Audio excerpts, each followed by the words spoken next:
For many years, Peugeot didn't do estate. It left the station wagon business to the other PSA partner, Citroën.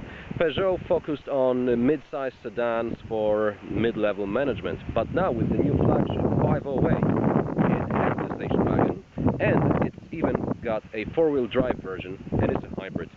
It's called the RXH. Now, with the RXH, Peugeot has gone completely Citroën on us. I mean, the start button, for example, is on the left for some obscure reason. This is not a Land Rover Defender, guys, okay? Now, the gear shift. Usually, you get parking, reverse, neutral, drive, and so on. Here, you get reverse, neutral, automatic, and manual.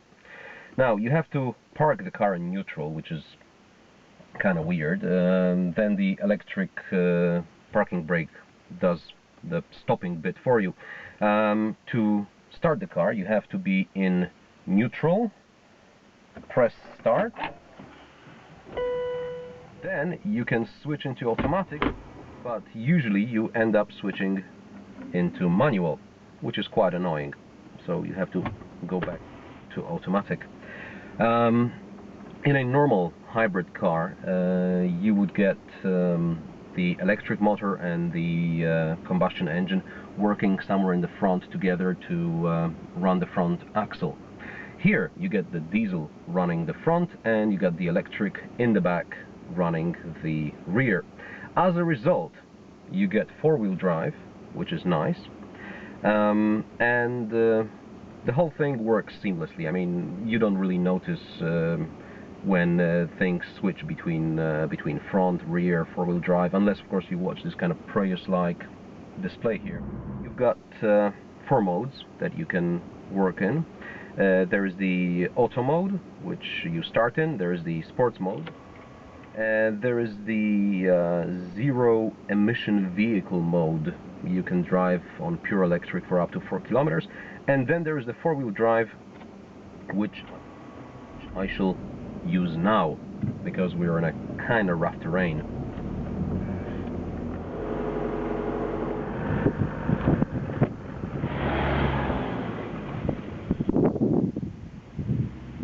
I suppose the normal Peugeot owner will never go this far. I mean, this is not Peugeot owner territory.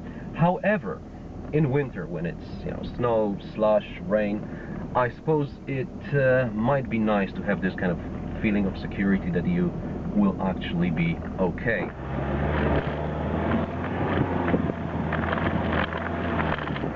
I've driven here with a Peugeot 3008. That's the one, that's the crossover with so-called grip control. That's like an electronic system that works the front axle, and it makes sure you get the right traction. The idea is that you don't really need four-wheel drive because electronics can sort out many things for you.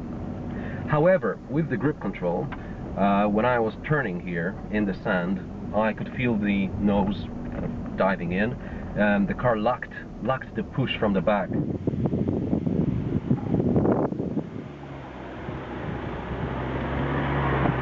Here with this hybrid four-wheel drive system, it's actually much better.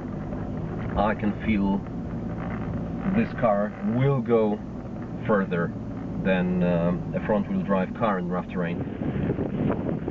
Don't get me wrong, this is not an off-roader, it's a soft roader at best, but it gets the job done.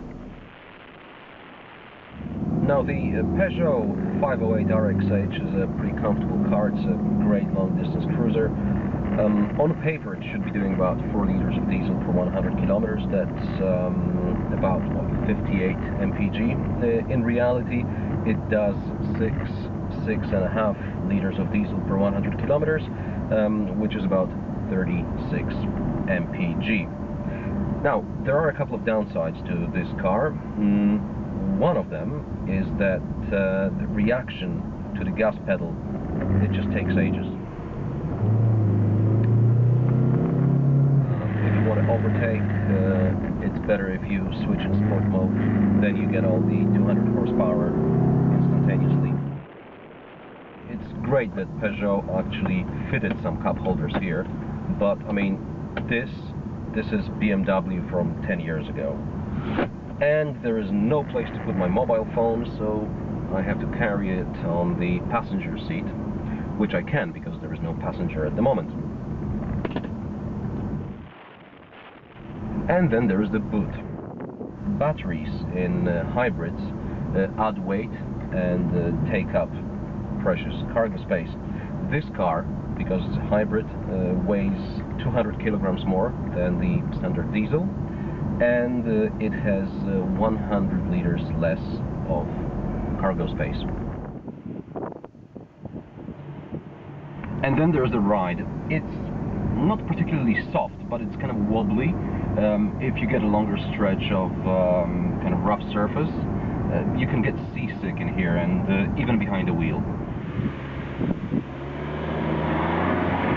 Peugeot 508 RXH is priced somewhere between Skoda Superb 4x4 or a Volkswagen Passat Alltrack and a Volvo XC70. However, as far as I can tell, I mean, it looks money. It looks more like Audi A6 all-road Quattro territory. I mean, this is a really nice car to me.